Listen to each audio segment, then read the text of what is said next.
Three revolution in animal husbandry.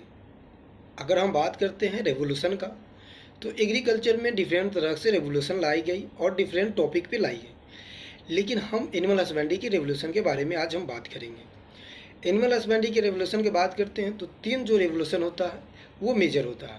पहला revolution white revolution, दूसरा silver revolution और तीसरा हमारे पास आ जाता है रेड रेवोल्यूशन, रेड क्रांति के नाम से जानते हैं।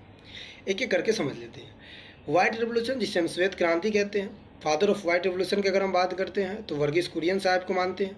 Milkman of India Varghese Kurien साहब को कहते हैं। श्वेत क्रांति यानी कि वाइट फ्लड को, वाइट रेवोल्यूशन को वाइट फ्लड भी बोला जाता है, ऑपरेशन फ्लड भी बोला जाता है। उसके साथ साथ ऑपरेशन 1970 यानी कि 1970 भी बोला जाता है। दूसरा रेवोल्यूशन सिल्वर रेवोल्यूशन है। अगर हम बात करते हैं कि सिल्वर रेवोल्यूशन के मदर्स के बारे में, तो इंदिरा गांधी को सिल्वर रेवोल्यूशन का मदर माना जाता है और ये एक उत्पादन के लिए किया गया रेवोल्यूशन है। उसके बाद अगर हम तीसरे रेवोल्यूशन की बात करें जिसे हम रेड क्रांति यानी कि लाल क्रांति के नाम से जानते हैं, इसके अगर हम बात करते हैं तो ये मीट प्रोडक्शन और टोमेटो प्रोडक्शन से रिलेटेड है। तो हम यहाँ मीट से रिलेटेड देखेंगे चूँकि एनिमल हस्बेंड्री का पार्ट है। Total meat production of India का अगर हम बात करते हैं तो 10.25 यानी कि 10.25 मिलियन जो टन है वो मीट प्रोडक्शन है इंडिया का 2023 टू 2024 के डाटा के अनुसार।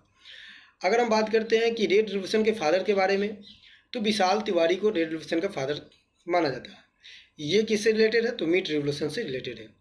तो ऐसे ऐसे फैक्ट जानने के लिए आप हमारे चैनल के साथ जुड़ सकते हैं और डेली आपको नए नए फैक्ट के साथ रूबरू कराया जाता है। धन्यवाद।